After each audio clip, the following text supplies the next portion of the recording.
again on WhatsApp 457-9994. Today's Shakeup host will be Mr. Augustine Ferdinand and Mr. Michael Charles. Thank you very much, Richie. Good morning to everyone listening to the sound of my voice. Today being Friday, the 11th of August, I just want to send greetings to those of you who are joining, listening to us, whether locally, regionally, or globally.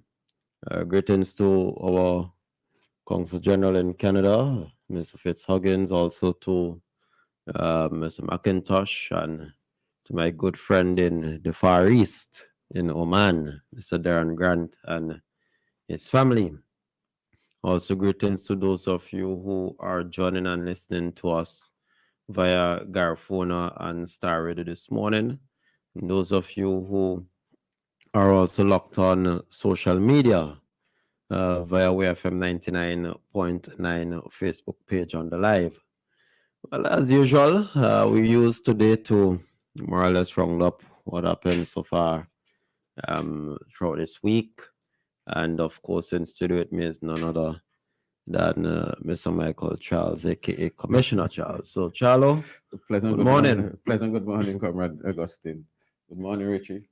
Morning, And morning. pleasant good morning to St. Vincent and the Grenadines. It's good to be back and a clean, fresh sound. I mean, it seems like I'm a regular. I was here yesterday morning, and I'm back here again today. But as usual, I'd just like to big up Station Sergeant Jackson, retired Mespo, Cara Noel in Sharps, Mr. Duncan, Miss Kingston Park. We have Miss Murphy, Monica, Sister Jacobs, Bethel, Tongue Hill, Joanne Chan, Phil in the market, Lavon and Mrs. Jack, my two neighbors in Green Hill, Bristol, Uncle Sam, Charge Up Mason, and our great friend, Stephen Razor. This is a interactive program. You keep it clean, and we'll take it from there. Indeed. And I remind persons that the numbers to call and get interactive with us are 784-457-9997. That's 784-457-9997. And you can call or send us messages on the WhatsApp number 784-457-9994. That's 784-457-9994. Well, today, I think as we speak, currently, there is a ceremony, of course, that will take place with the awarding of about 30 scholarships. Yes.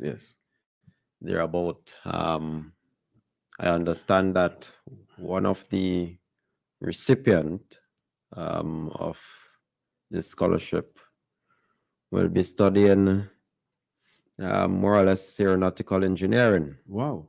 or aerospace Yes. engineering from Union. Union Island. Yes. Oh, great. And I really and truly congratulate all those awardees. As you know, I think it's 2004, started receiving Taiwanese scholarship. Yes. The number so far is way past over 200. Last I remember the figure was 220, but it's way past that now. Before we had a Charlo, you 10 and then 20. Now it's 30. Yes. 30. And this is out of the friendship between the government and people of St. Vincent and the Grenadines and the government and people of Taiwan. Yes. And as that relationship grows stronger, so too the expressions out of it will. So again, I want to congratulate all our students who will be awarded scholarships today. And that I wish them all the very best in their studies and endeavors. Coming with this opportunity is no doubt the ability to learn and speak Mandarin. second language. Yes. Mandarin. And Mandarin, of course, is an evergreen language. And it is important for any person. You don't have to be Mandarin, but for anyone to be able to speak a second language. Of course, in building our tourism product, you often find the need for translators. Those who will work along with tour guides or tour operators. Yes. Of course, in this evergreen global environment, you have various conferences that take place, and you will also need translators. And in this evergreen global environment too, this global network, you may find opportunities where you will also see the need to possess a foreign language. So again, I kudos to all those who will be awarded, and I know they will do exceptionally well, as those prior have done. Correct. And the thing is, Jalo, many persons who graduate from various universities in Taiwan, they also get a different experience, in terms of the culture and the like, a different understanding of things. Yes. And the programs that they pursue are also in line with our priority lists as well. Many of them, they pursue studies in sciences, in engineering. Yeah. You also find some pursue studies even in communications, journalism, and mathematics, advanced maths. Yes. So again, I really and truly give kudos, and no doubt we can say for sure that had it been the NDP, this opportunity would not have been available because of the NDP's proclamation, more or less, that they will want to cut ties and relations with the government and people of Taiwan. So that is one of the things, of course, that will be happening today. As we said, it's trending. Yeah. It's trending. It's trending.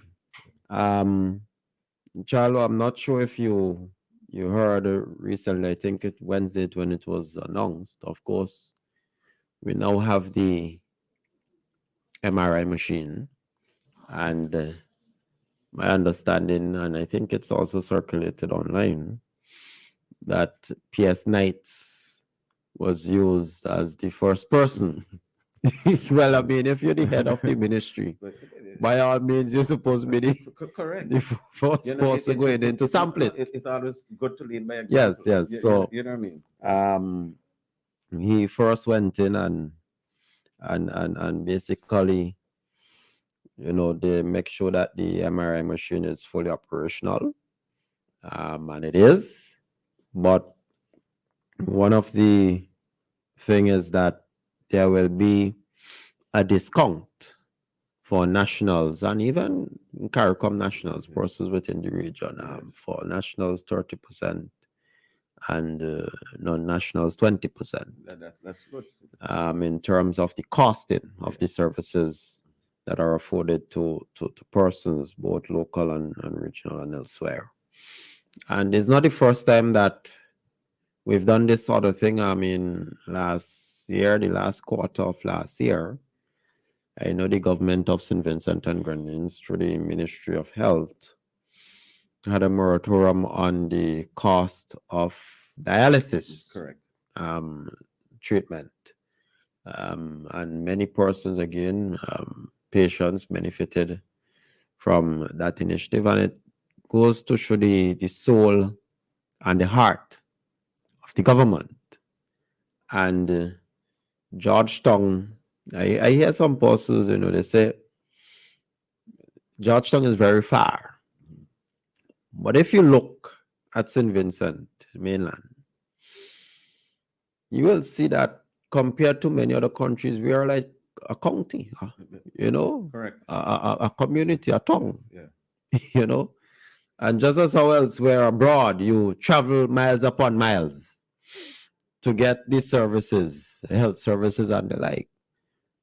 Georgetown is not far compared to what some persons travel elsewhere for these services. So sometimes I hear these things, but sometimes I really and truly think if people really sit down and engage in deep thought, from capital city Kingston, for example, to Georgetown, some may say 40 minutes, depending on how you drive. The road is in quite good condition. So, I mean, and those who are living in North Windward, North Central Windward, South Windward, it's even closer. Very much closer. So, I mean, and let us not forget that by the latter part of this year and even into next year, you'll have the construction of a modern state-of-the-art referral hospital, which that facility too will have or will have available MRI services and the like. So you may say, well, boy, Georgetown is really a far journey. But even then, upon the completion of this facility, you'll have a premier facility in what you will say urban, and you'll also have the services available elsewhere for those living in North Windward, North Central Windward, South Windward that are very much closer instead of having to come all the way down. Yes, but Augustine, we need to be fair. We who live in Central, in Kingston per se, right? People, from Fitzhugh, people from Fancy, when they have to access Milton Cato, they could say the same thing. Yeah, well, it's true. Milton Cato is far. Yeah, it's but true. No, we have to give and take. Some persons ain't gonna look at it that way now. One of the things, Charlie, I remember your MP time and time again. We'll go to Parliament and say there need to be a clinic in redemption shops. Yes. But I mean, you have a Kingston clinic. When I live on Montrose at the time, you walk down and you go clinic. Some persons literally, you would know there's some persons actually walk from shops, come down. Yes. But I don't know. I mean, I really don't know. But again, it shows that the healthcare sector in St. Vincent and Grenadines continues to be modernized. Yes. The people, I believe, are happy and they welcome such initiative because they know that the services available are for their benefit. Yeah, I see we have a call coming in. Yeah, let's take the call.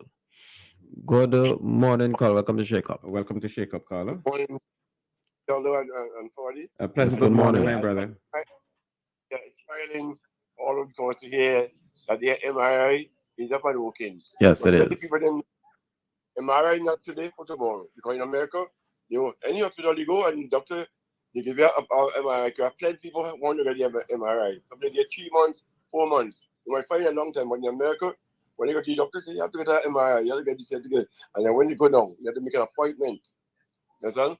And they will call you. Yeah? So let people know, not because the MRI machine is there, if you take go by appointment, you'll get it done.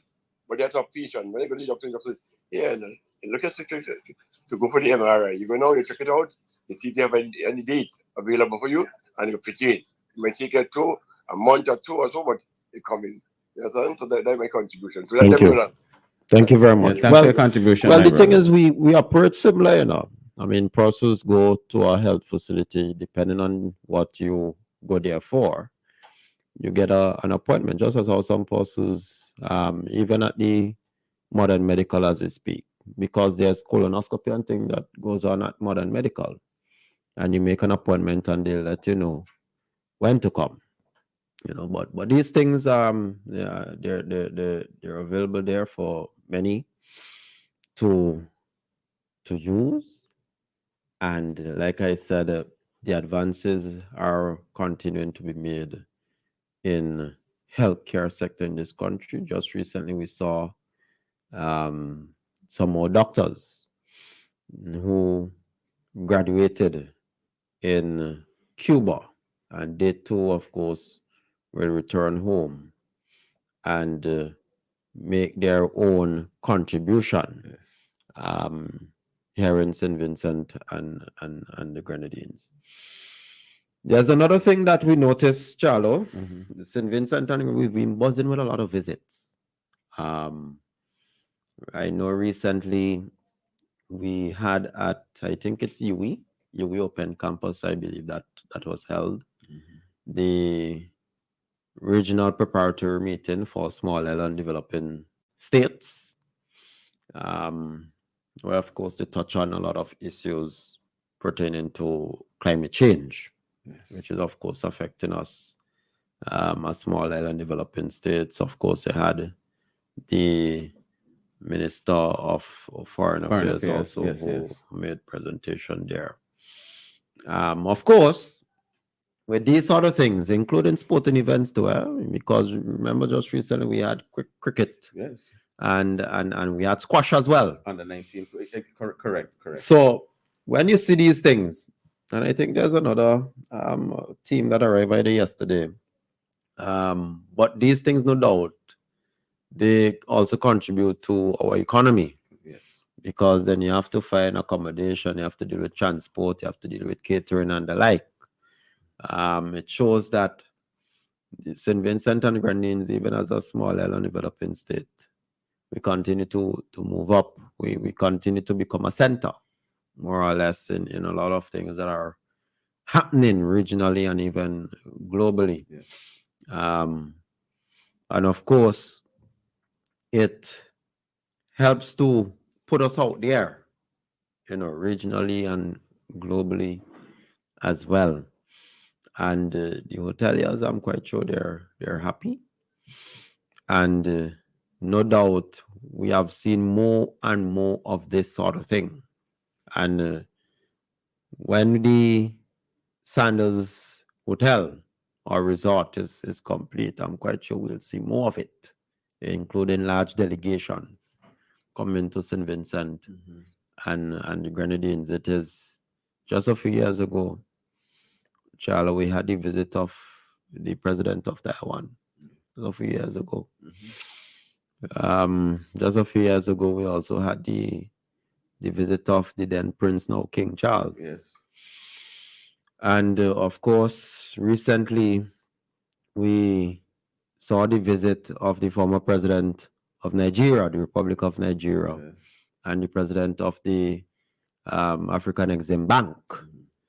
And talking about that, see, I tell you, a lot of things happening, we'll be coming more and more of the center. And it will only get better. Indeed. And talking about that very same African Exim Bank, Import-Export Bank, we now have that very bank looking to make St. Vincent and the Grenadines as a major logistical hub. That is significant to have. Very, very because much. I would tell you this, in part of that major logistical hub also include port operations. You see how things lighting up, Charlo? Yes, but when you have vision, I tell you, when you have vision, I tell you. So of course they're looking in terms of port operations, efficiency of ports, and it's very so happened as well. That's St. Vincent and the Grenadines. We're currently constructing a massive port project right on time. Here in St. Vincent and the Grenadines. So you see things lighting up, and that is why I always tell you, the people of this country, that this is a government with a plan. Yeah. But let us take this other call. Good morning, call. Welcome to Shakeup. Hello, good morning. Hello. Hello. Hello, good morning. Good morning. Good morning. Hello, sorry about that, my brother. Good morning, everybody. You and me. Yes. Hey, Johnny, Yes, my morning. brother. I called something that shocked me yesterday. It's a while of these. This is kind of to congratulate this young lady who is working Brewster office, mobilization. Uh-huh. I saw that young lady yesterday, and I'm saying it because it's my ministry that I work into. But the way the young lady operated yesterday, it was so professional. And I love to see these things. As my Prime Minister said, get the small things right. And that young lady is excellent. It's the first time I go in the office and see how she operates. Well, I never see she operate. I never really got to see how she operate. But I just went up there yesterday to collect something, and I sat there and just how she operates with people. She takes some things and she go in my booth and she come back out and the people them could get to go. And she was so professional in terms of how she speaks to the people. And if I tell her I said nothing name and she was working on our ministry. I had to go this morning and tell her, Miss, keep up the good work. People like you will make everybody feel excellent. And we as a people, we have to always go out and feel how people feel and help them in a professional manner. And let me say thanks to that young lady. And I want to tell her this morning, thanks, and keep up our good work. Yes, great. My brother, have a good one, my brother. Thank you. Thank you. You know, Johnny and Augustine, you know, for too long, when we mess up, we tend to hear a lot about it. And That's true. When we do well, like Johnny said, we must commend people. That's true. And I want to join with Johnny and congratulate that young lady to keep up the good work. It can only make the ministry get better. That's true. That's true. But yes, the Import-Export Bank is another major significant thing. Of course, the Prime Minister visited Barbados where the launching of the Afri-Exim Bank took place. They'll be setting up in Barbados. Yeah. Headquartered there. Yeah. For part of the region, and of course for persons to know, it is a commercial bank that is providing loan facility of I think $1.5 billion. You know, in terms of our own development, and that is accessible to public and private sector partners to pursue our own development and our own foreign our interests across the region. But with St. Vincent and the Grenadines to become a major logistics hub for this bank is significant. Very much. Now, the question I normally like to throw out there, do you think this would have been the case if it wasn't for Prime Minister Gonzalez? You know, I listened very much to former President Obasanjo when he was interviewed by Mr. Harry of NBC, you know, when he came at AIA. And, you know, he was talking about the airport and he said, you know, your Prime Minister, you know, he's a man, you know, he's a very good man, you know, and he talked about the airport and all that, things that they've been following. And you can see very much that they were in awe as to what was achieved based on how we did and constructed and completed the Argyle International Airport. So again, I put a question out there. Do you think, had it not been for PM Gonzalez and this government, that they're looking to make St. Vincent and the Grenadines a major logistic hub for this bank, would have been possible? I can answer. And like I said, this hub would also look at development of port, industrial parks, and cruise ship handling facilities. These things don't just magically happen, Charles. That not only St. Vincent and Grenadines is constructing a modern port, But upon the relocation of the existing port in capital city Kingston, we will also embark on the expansion and upgrade of our cruise ship pier facility. Yes. So you see, I keep saying, I ask again, do you think this would have been possible? Do you think this is a coincidence? Major logistic hub. Looking at development of ports, industrial parks, and cruise ship handling facilities. Just in time when the government is embarking on these major initiatives to lift St. Vincent and Grenadines indeed higher and for the advancement of our people and our economy. I want to read from Searchlight. It says, St. Vincent and Grenadines is to become a major logistics hub for the African Export-Import Bank, which opened its regional headquarters in Barbados last week. Speaking at a press briefing held at Laview on Saturday evening, President of the African Export-Import Bank, Dr. Benedict Orama, revealed that discussions are being held to make St. Vincent and the Grenadines a major logistics hub for the bank in terms of the development of ports, industrial parks, and cruise ship handling facilities. In his address, the bank president outlined the bank's interest in funding such projects. This is now Dr. Orama. He said, today we visited here and we began to discuss concretely how the Afri-Exim Bank can support the economy of St. Vincent and Grenadines. He went on to say, we discussed extensively the plans to make this country a major logistics hub in terms of redevelopment of ports, development of industrial parks, and the expansion of cruise ship handling capabilities. End of quote. Yes. What a government. Let us take this call. Good morning, caller. Hello, good morning. Yes, good morning. Hey, good morning. Is this the traffic department? No, please. No. Charlie, do not. 7997. Okay. I think you'll get up there. You can call 999 71. And they will transfer me. 4571 211.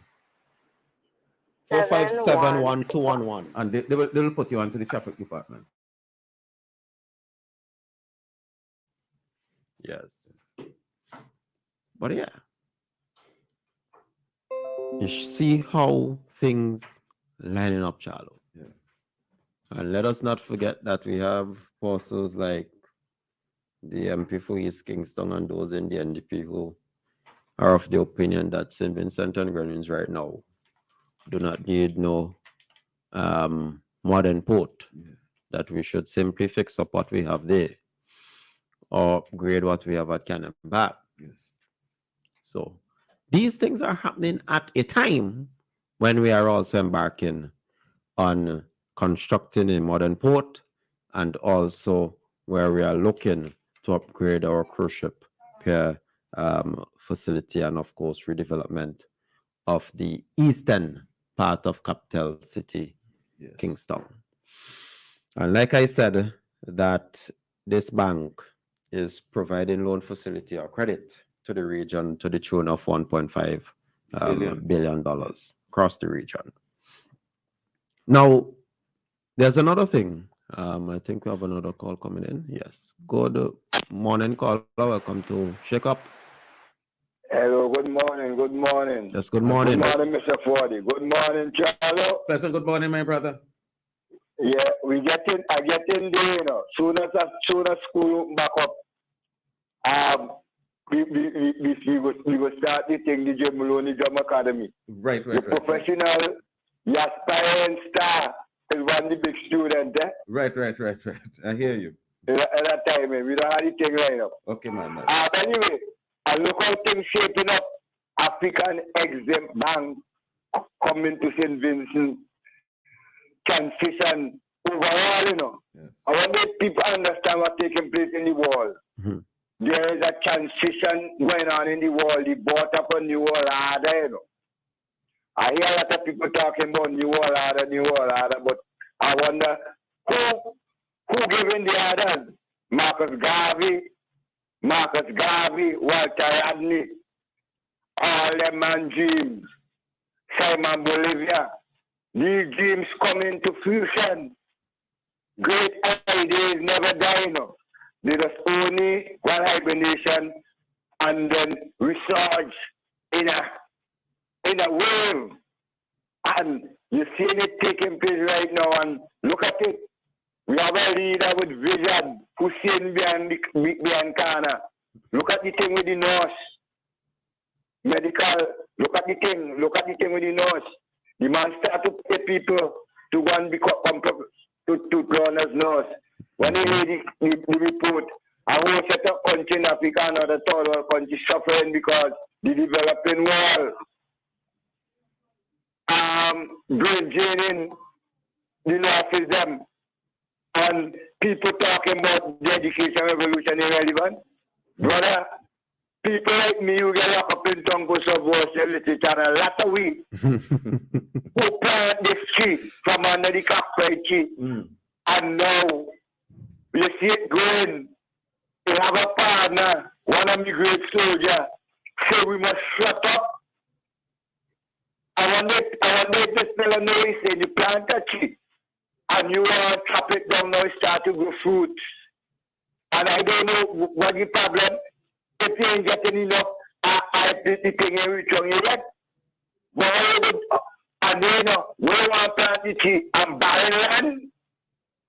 You can't plant a tree and looking to chop it down when it start to grow because you not start to get it. When the tree multiply base seed and everybody go get, and that's the mission of Marcus Garvey, that's the mission of all former revolutionary who is to idolize. We complete the thing now, man, before we eyes. You see, the dream of Pan-Africanism being materialized before we eyes. And you want to plant a tree and buy around and telling people shut up. Tell them people who say to stop. Put a cap on development because if they continue so them party never get it. They need to shut up. We going forward from a great vision. That should stand up themselves and stand up. Take up the banner shot here and let me carry the country forward. And later we might go and like Moses go to the promised land. But at least we see the journey coming shorter. And not because we might not reach there. Let me do try to hold it back. What greatness ahead. You believe in the afterlife and glory. You want to become back and see how something to blooming and shining as purified nation come forward in a higher dimension. Now let me stand up and go beyond myself and check for humanity. Check for the birth of a new world order, man. Stand up. Okay, my brother. All right, thank you very much for your contribution.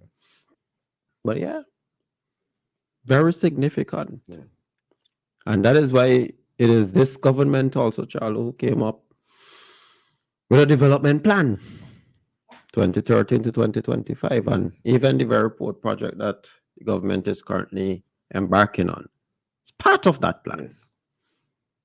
So, the other thing that, of course, happened, as you know, we've had the WPP project here for quite a while. They recently completed General Orthopedics Medical Mission here that was held from last month, 22nd to the 29th.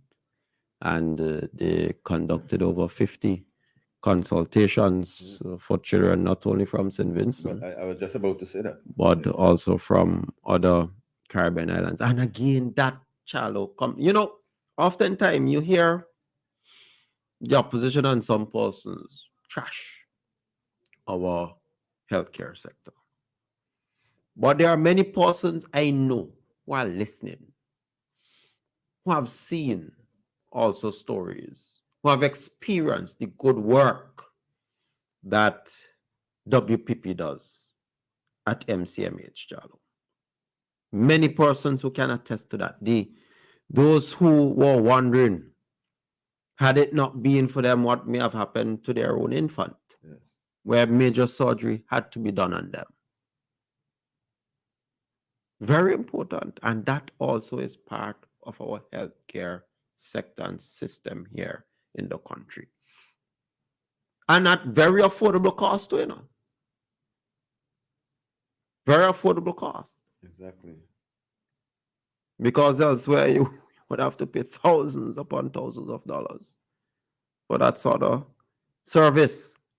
It's similar to it, the services available at Modern Medical. When some persons go up there and they hear the cost for certain treatment and services, they want to know, like, what? They asked you to repeat the figure they couldn't believe.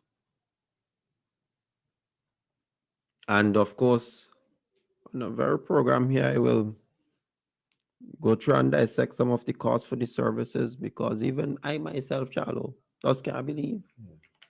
But when you really see the cost of certain services, dental and otherwise, in this country, that is why I always say healthcare in this country is heavily subsidized. We do not pay for the services that we really need. We don't. It's more or less almost virtually free. But there's another thing, Charlo, and this is now global, that I saw. And you normally see that when a major economy starts to go a particular direction, bucket show others also may follow. Yeah. But Charlo, I don't know if you saw this thing emanating out of Canada. Let me find it here. Basically, where they are saying the Canada Online News Act, and it says, and this is Meta, of course, Meta, Facebook company that also manages Facebook, Instagram, you know. It says that in response to the Online News Act out of Canada, content from global news outlets, including news publishers and broadcasters, will not be available to people accessing Facebook and Instagram in Canada. People in Canada will no longer view or share news on Facebook and Instagram, including news content posted by news outlets. In addition, people in Canada will no longer see links or content from any news outlet pages or accounts. Basically, what it's saying, in Canada recently, they passed an online news act. And the gist of the online news act, what the objective that they're trying to achieve, is for these companies, whether Meta, Google, what have you, to pay news entities for the news. Because, and I want to read it here, is based on an act, a bill C18 bill. Because recently they realized that a lot of the news websites themselves, the direct websites, that they're losing subscription because people are not able to go on Facebook, Instagram, and basically read news for free.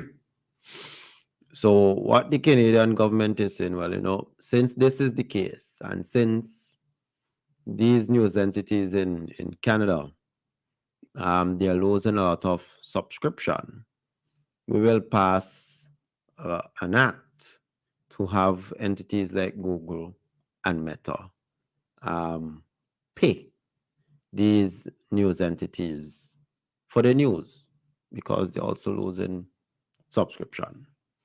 So in effect, the government now passed the act basically saying that news should not be for free. More or less, it should be paid for. I know, Charlo, and this is happening in a country that many persons deem as very liberal. I know if that was to happen here in St. Vincent and Grenadines, you would have heard how the government is a real dictatorship and communist. Yeah, Jalo? True. If the government say that Eyewitness News, St. Vincent Times, Ashboard News, even WEFM have a Facebook thing too. If the government say all of them could no longer, their news and thing could no longer be shared and stuff on Facebook, and you would hear how the government looking to censor the media. That's the first thing, and how the government coming. But this is happening in what I deem as a liberal country, which is Canada. And like I said, as other news entities take that hit, more countries may follow. But I know for quite a while here in St. Vincent and Grenadines, what some persons have been calling for is regulations in terms of the media itself. Code of ethics and the like, because it really and truly sometimes you hear some things on the airwaves and you even read some reports by news entities, and you often believe that there needs to be more responsible persons behind these entities. They need to be responsible. So that's one of the other things. Jalo, I don't know if you also saw the leader of the opposition of late. I think it was yesterday or the day before. The leader of the opposition found himself down at Brighton Bay, where Huffles has his property. And I couldn't help but notice, let me see, I want to read it out. And it says here, this is on Dr. the Honorable Godwin Friday page. It says, recently Lavon, Velox and I visited the Brighton Salt Pond Recreation Park. Lavon continues to work hard for the community in East St. George. Lavon briefed me on the need for the government to address the lack of transparency regarding the removal of property at Brighton Salt Pond. The government has questions to answer. Now, I don't know where he's going with that. Because the was already, I think maybe a day or two after the incident, there were new benches installed.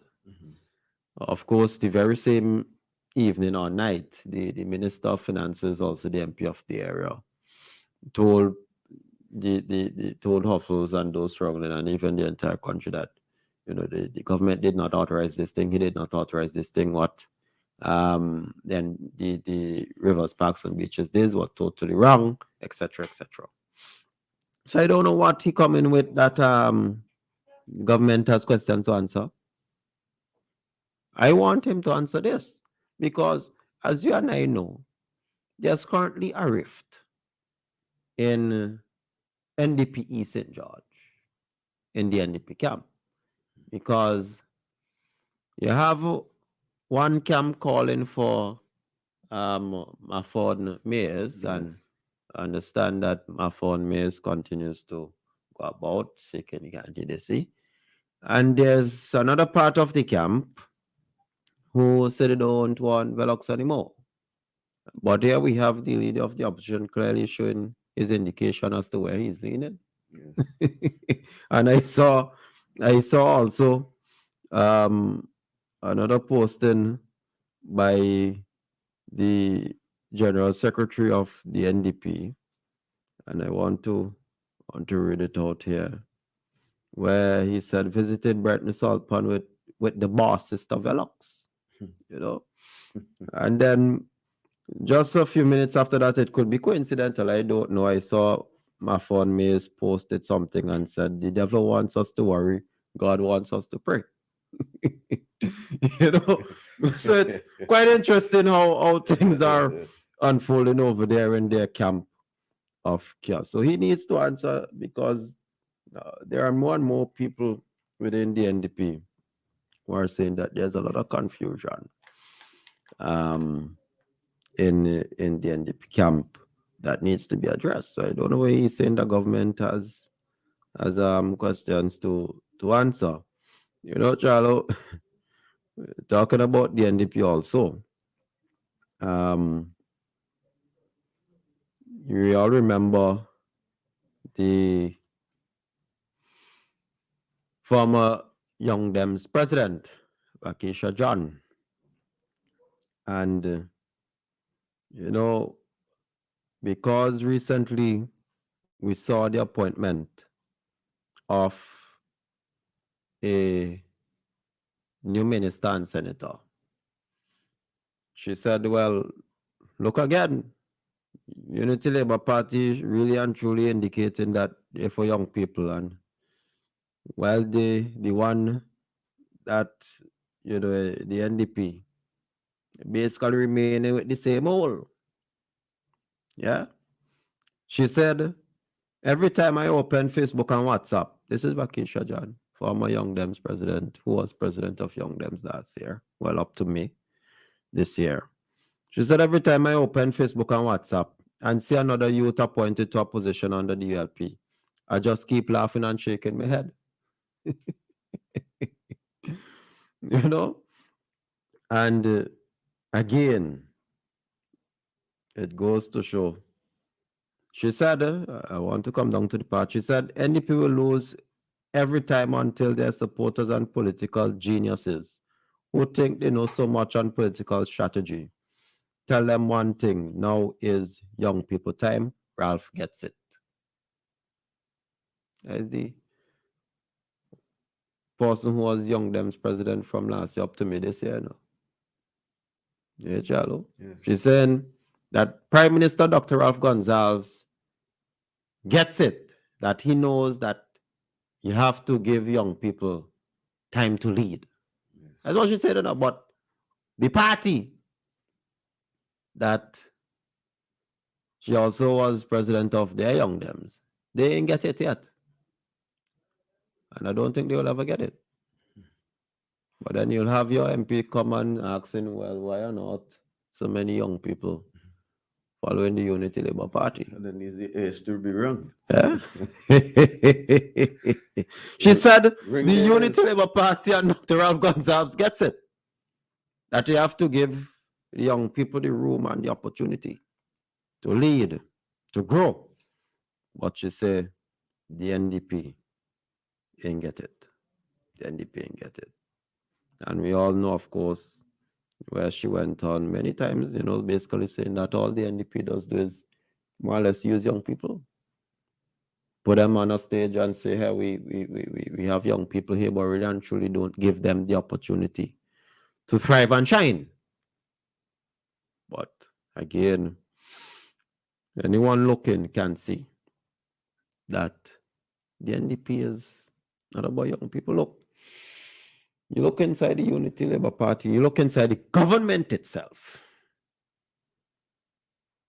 I mean, the only persons that are within the government who are there from 2001 is the Deputy Prime Minister and the Prime Minister. Yeah. And then you have within the NDP, if you were to take all of, or even the, apart from the Prime Minister and Deputy, and among the new group, you take the oldest person and put them, those in the NDP will be very young. Someone other they couldn't believe that Bramble really and truly is past 60. You have within the NDP what you may deem in terms of the least oldest of them all. You have Senator John, Senator Bruce, and well, Nature Nigel Stevenson. The leader of the opposition, who is looking to be Prime Minister, he'll soon reach 70 something by next election. Same for your MP. You already gone there. MP of West Kingston. The Unity Labour Party has a very youthful team because we understand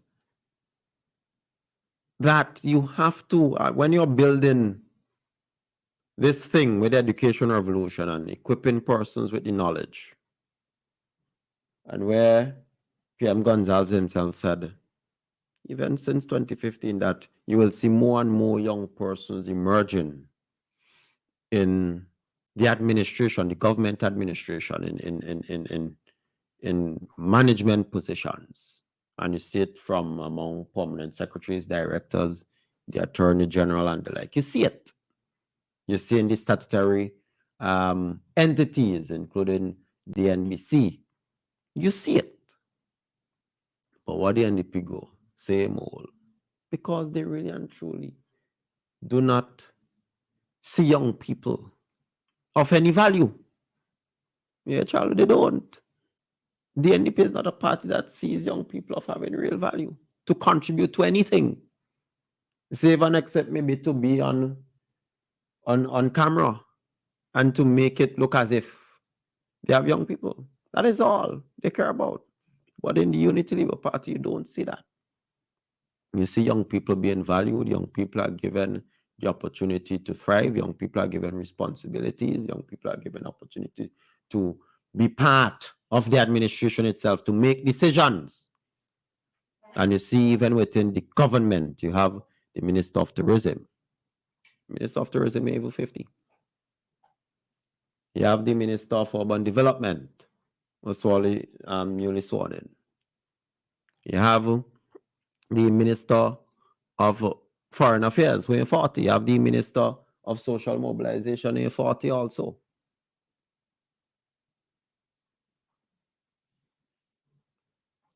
You have the Minister of Finance in his early 50s. You have the Minister of Agriculture. Young. But what do you have in the NDP? Men who holding on. Don't want to mold no one else. Don't believe that young people has any real value to contribute to overall development. Well, I know how they could think they have value to contribute to overall development when in the party they do before I give them a chance. And Anissa could tell you that too. Remember when Anissa went there, Charlo? She said what they told her? Well, is your MP actually, she called your MP name. And he said she should wait on her turn. And you see similar sentiments expressed by the former Young Dems president, that she must wait on her turn. But yet you'll have the opposition leader come out here and tell you, oh, we need to give young people a chance and this and that, and talks pretty. But you know, they always say, Charlo, action without words, they're dead. Correct. Let us take this call. Go to morning call. Welcome to Shakeup. Mrs. Ferdinand, Commissioner Charles. Pleasant good morning. How old was Dr. Gonzalez when he took over in 2001? How old about was he? He born 1946. Yes. Augustine is doing the Well, maths, right? in 2001, I think he would have been in his late 50s. Thereabout. 50. I think that would have been it, yes. Somewhere there. And we always saying if he had only been a little younger, how much more he would have achieved in the time span left to him. You take your time, we hand it over. They're going to kill me stone that down. You know, hand it over to that younger person. Well, I can tell you, as you notice, everything is being put in a particular order where more and more young persons are rising to the occasion. Yeah, because they have. I would love to see us hand over to one of those bright youngsters. At least give them a little maneuver for a year or two. Then, If you realize, I don't know how many persons see it, that as time go by, the prime minister has given more ministers room. That is why he's not foreign affairs minister. You have a young minister doing that. You have somebody now who is minister of finance. You have the minister of agriculture. He's not just minister of agriculture. He's minister of agriculture, fisheries, labor. You have also industry. That's about to Caesar. Is that more and more of the younger ones have taken on larger portfolios. I don't know how many persons. I don't know how persons many persons realize that. I realize it. I think all of us notice these things coming out of the years. What I've also noticed is of recent times, the only person who seems to have a voice down in the ULP is the Prime Minister. I don't scarcely ever hear any of the others opening their mouths. They don't even take a call-in program. Every now and then they hear one and then put on a show in the call-in program. Wow, they gone dumb? No. They haven't. I trust me, I just hear them. Just Charles, 2 weeks ago, I think they had the tourism stakeholders, and I think the Minister of Finance, Agriculture, and the Minister of Tourism were part of that. And I hear them every now and then, but the thing is, you get the impression the only person is Dr. Gonsalves and the whole government is Dr. Gonsalves. That's the impression I have these days. And, never mind me, God. All right. Then. One of the things I sometimes hear that we must always remember is that at the end of the day, within the structure of cabinet, you have what's called first among equals. And the first among equal is known as the Prime Minister. And there's a reason why there's Prime. So at times, some persons I normally see mixed views and the like that, you hear the Prime Minister a lot, etc. But there are certain things that the ministers will leave up to the head of cabinet, which is the first among equal, to speak on. But it doesn't mean that you won't hear the various ministers on certain things. On health matters, at health functions, you may hear more than likely also the Minister of Health. On finance, you would hear the Minister of Finance or Economic Matters. Similar with tourism and the like, But it's now 25 minutes to the hour of 12 o'clock, so we'll take a short break, pay some bills, and resume with the program. WEFM 99.9. The flavor nice, it's locally made. Affordable price, Lord, up to $3 retail. When you see we line it, when you got a white case, show me what you like it. It's cigarette from Empire, Holdings Limited. It's cigarette from Empire, Holdings Limited. With over 60 years experience, hold the best tobacco, best ingredients. Yeah. This is your boy Luther say, support local, buy your cigarettes from Empire Holdings Limited. 10 cigarettes in a pack for up to $3 retail. Remember, smoking is not for minors. WEFM reminds and encourages the general public and users of the Kittles Beach to keep it clean at all times. Discard of all garbage properly. It is illegal to remove the sand from the beach. Let us keep the Kittles Beach and other beaches across St. Vincent and the Grenadines clean, so that you and I can enjoy it and marine life can survive. This is a message from WEFM 99.9, the clean, fresh sound.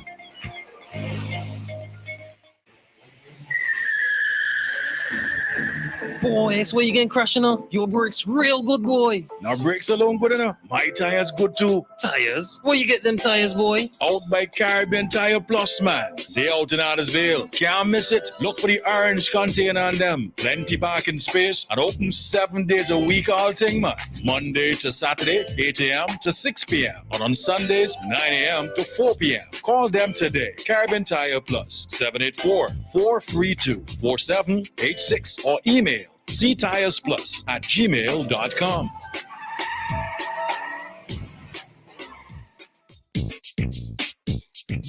Are you tired of being tired? Fighting the battle of the bulge? Take a breath of fresh air and embrace a new lease on life. Oxygen Fitness Center is here, located in the Camden Park Industrial Estate in the Green Building, next door to the government printery. Our range of fitness equipment and programs were carefully selected to meet your needs. Take a leap of faith today. Oxygen Fitness Center has the answers to your fitness needs. Check us out on Facebook and Instagram or call us at 457-8333. Logs Cash and Carry, located on the VG Highway off Fountain Stretch at the Gap to Bel Air. We open Monday to Saturday, 8 a.m. to 8 p.m. And on Sundays and holidays, 8 a.m. to 1 p.m. We carry the entire Log Enterprise line of products. But at Logs Cash and Carry, you get retail prices too. Cleaning supplies, a full line of rums and liqueurs, alcoholic beverages, at wholesale prices on selected items. The same excellent service, the same excellent prices in a whole new location. Call them 784-570-6931 or email logscashcarry@gmail.com. Yes, sir. Our industry relies on all of us to play our part.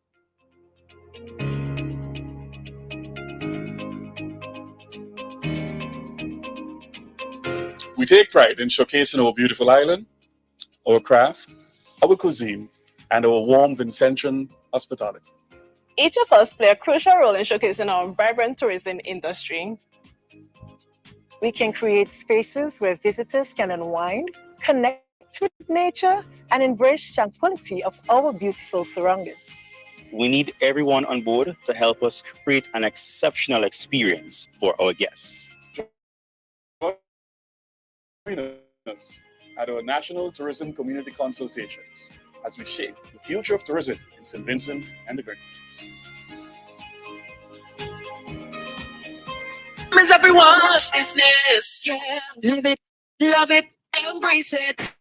99.9, the heart and soul of St. Vincent and the Grenadines. WEFM is SGG.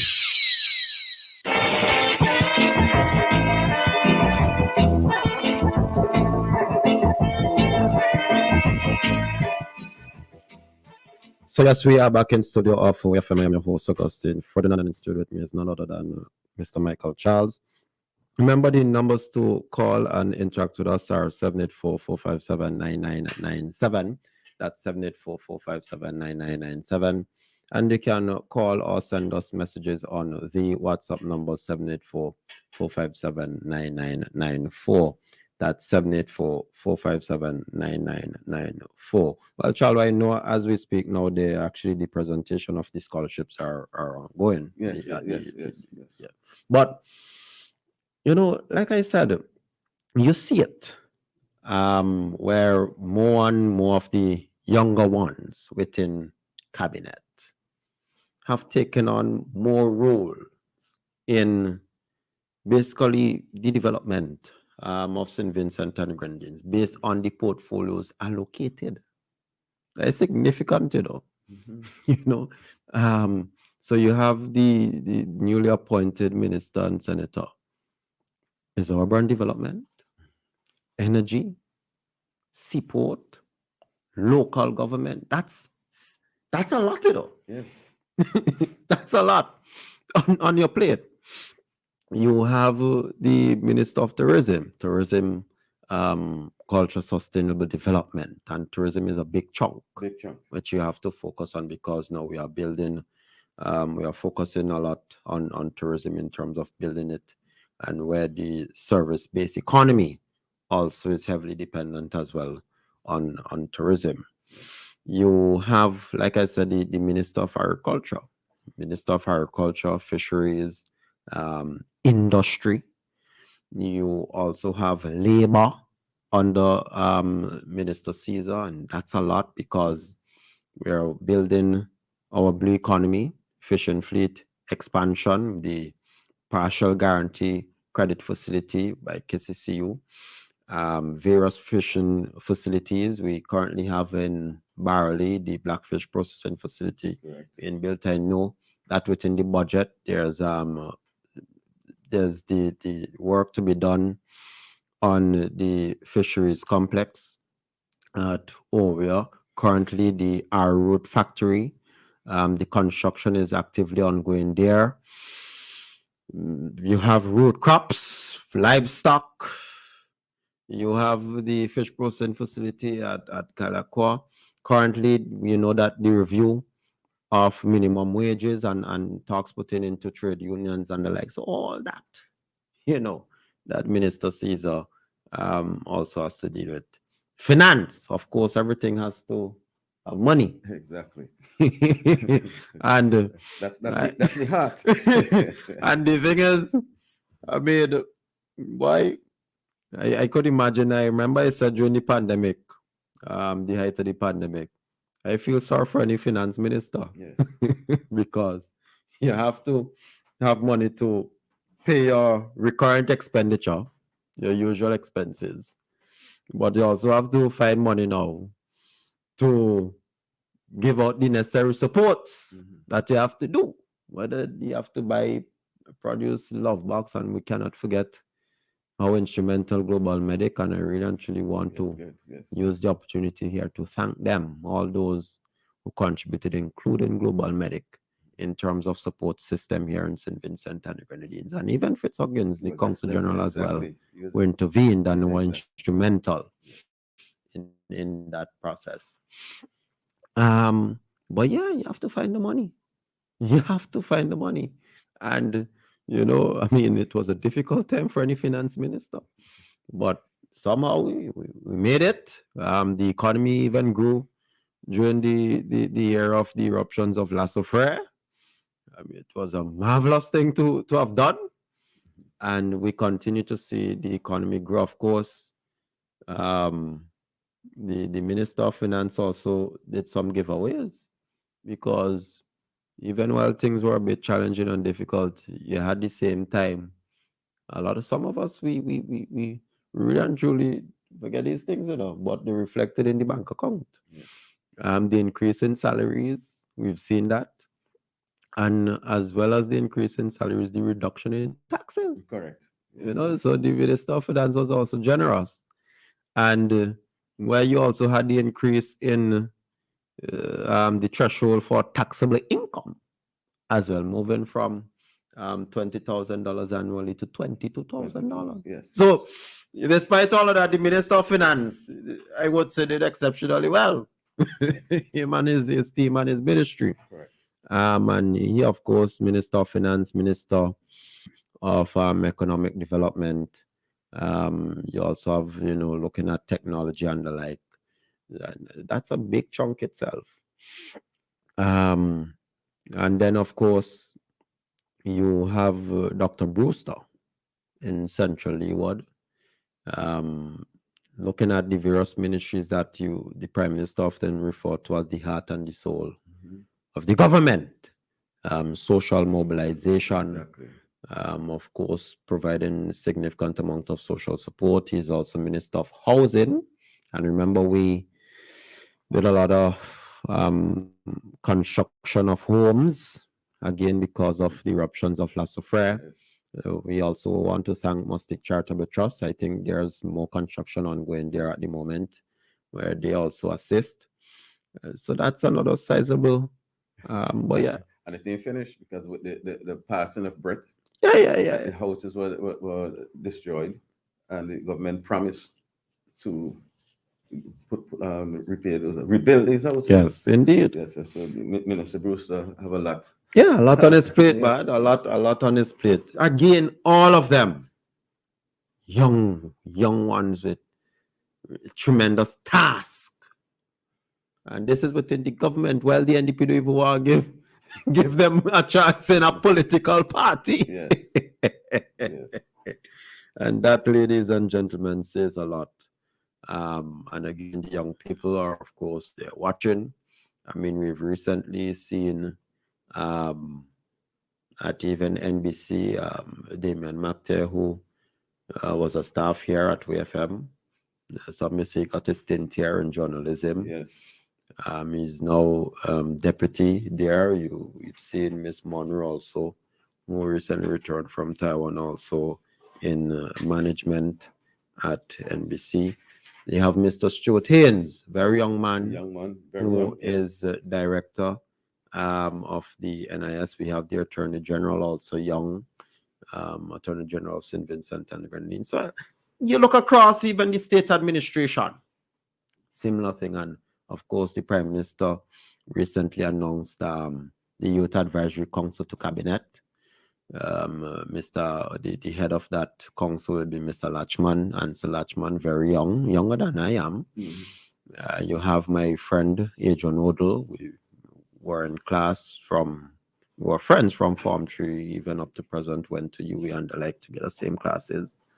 And he'll be the chair of Reparations Commission.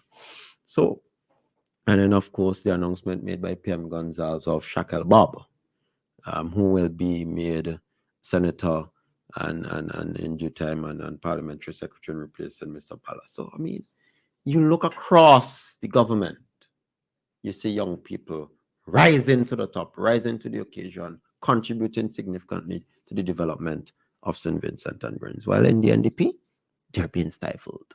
Now me alone, sister. Ask Vacation John and them. Ask could even go and ask Anissa Batis. All of them go tell you that they have no chance over there. Another thing, Charlo, because we're coming down on time. Charlo, I know some people must be real confused with the NDP. Charlo, I don't know if you saw by St. Vincent Times, where the leader of the opposition last year, and I don't know if you remember, and those listening, I don't know if you remember, last year, the leader of the opposition, Dr. Godwin Friday, February to be exact, I'll give you the date too. February, giving you the date, February 2022. February 2022, the leader of the opposition said that we should have the VAT rate cut by 50%, and that if you give him the chance, his NDP will reduce VAT by 50% from 16 to 8%. That was February last year. February last year. Just a year and some months ago. Yes. Now you could believe that just yesterday, well, the day before yesterday, the leader of the opposition now come in with a new figure, saying that part of the NDP's plan is to reduce VAT to 13%. Ladies and gentlemen, I kid you not, I'm not making these things up. You know? I'm not making these things up. Just a year and some months ago, you say what carrot down to 8%. Now you're telling us you want carrot to 13%. So the question I have to ask is, which leader of the opposition are we to believe? The one last year or the one 2 days ago? I mean, I really don't know. I mean, we laugh and think about it, but when you sit down and think and wonder, like, how on earth do you come up with these things? Is it to confuse Vincentians? Like, you asking the government to answer about what happened, Brian. You need to come and explain to Vincentians what really and truly you're talking about. What is it? What is actually the real policy idea of the opposition? Because they can't come last year, say we want to reduce it by 50%, and now they say only 3%. No, man. Something. No, man. Something adding up. You know, it reminds me, Charlo, when the leader of the opposition said that they're going to build a hospital in East St. George. And up to now, nobody in the NDP can point out where this hospital, you remember the design? Farmville. Big, massive, not a small hospital, no, big, massive hospital. Nobody up to now could tell you where in East St. George this hospital will be built. Nobody. I mean, like, seriously? And then, of course, the NDP continues to harp on this citizenship by investment thing. Well, I announced in latest that in St. Kitts, they already banned about nationals from 8 or so countries, and those countries are where they normally get a lot of purchasers of passports. The Russia, Belarus, North Korea, Afghanistan, Iraq, Iran, and you also have inside that Cuba as well. And I see here, and you know the thing is, Charlo, you're talking about CBI, but like I told someone yesterday, I am of a firm belief that by next election, these programs done dead enough. So you're going to have the leader of the opposition come tell Vincent Chance that you're going to pursue a program that done that. Boy, that's going to be the most laughable thing ever. A program that clearly, where the signs are showing, ladies and gentlemen, based on the crackdown coming from the United Kingdom, from the European Union, that look, is either you end this program or we'll end it for you. And you have the leader of the opposition here in St. Vincent and Grenadines, you know, telling you that how he is going to make up the shortfall by reducing VAT is to sell passport, to engage in a program that basically is dead. Because that's what's happening right now. That is what is happening right now as we speak. And you know, the strange thing about it, you have to ask yourself, why or not would a man, despite all the risk of blacklists, of visa restriction on you, the people of this country, despite all of that, why would a man want to continue to pursue such a thing? What is the motivating factor behind all of that? But again, I would like the leader of the opposition to come clear this thing up, because you can't tell me last year, just last year, February last year, that you're going to reduce it by 50%. And now you're telling me this year that you have a different figure.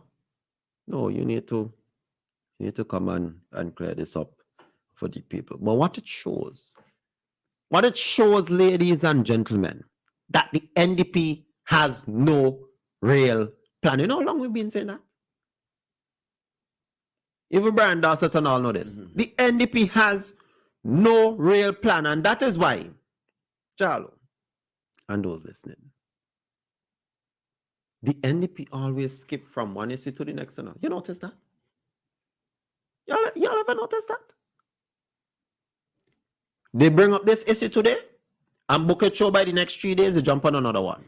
Because they have no ideas whatsoever. Ask them about healthcare. What are they going to tell you? Oh, CBI will deal with that. Yeah, the investors, the CBI investors, they go deal with that. You ask them about education, well, they really can't tell you nothing about that. And do if you bother ask Terence Oliver, because he neither going nor coming.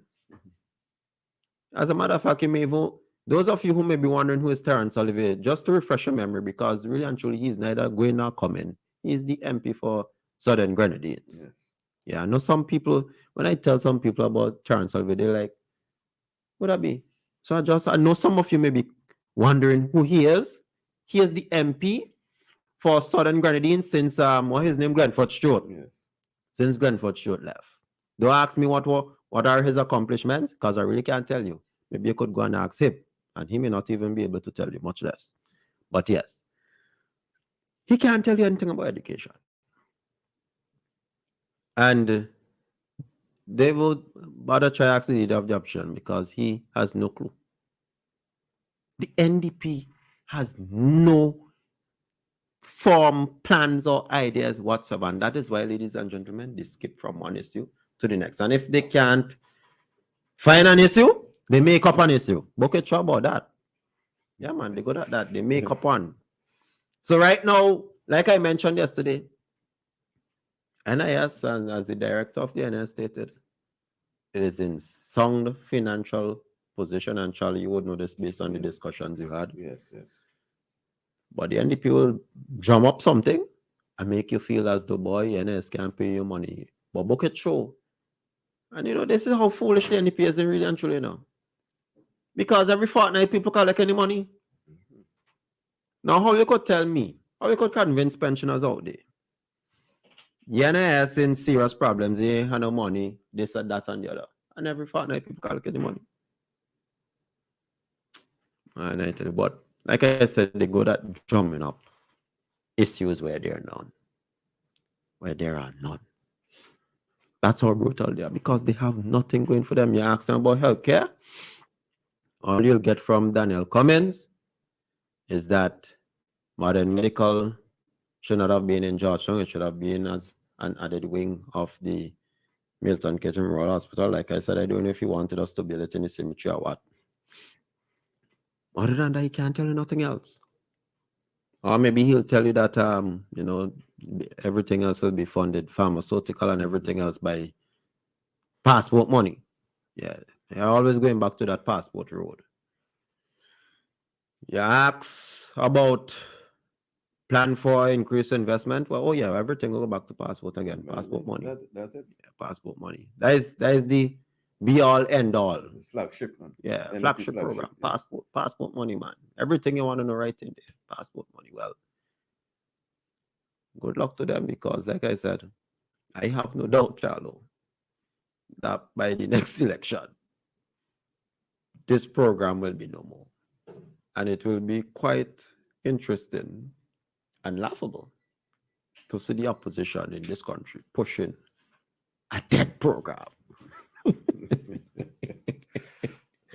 It will be laughable indeed. And you might say, but Mr. Ferdinand, they ain't so foolish to do it. Hello? Like you haven't seen the track record of the NDP. Trust me. But for you mentioned that as we speak, that the Taiwanese is giving about 30 scholarships. Yes. Well, come Tuesday, the Royal St. Vincent and Grenadines Police Force, the Police Cooperative Credit Union, and the St. Vincent and Grenadines Ex-Police Association will team up together and have scholarship and bursaries. So this will be taking place at the Kingston Baptist Church, 10 a.m. on Tuesday. Wow. Yes. So we as the members of the Ex-Police Association, we proudly give 2 bursaries. This year, I think we'll be giving three bursaries. Wow, wonderful. Well, as I made mention, I was trying to remember the name, but there's a tennis tournament at Villa this week. Remember, I said some persons came in here. Yes. And over 18 countries are participating in this.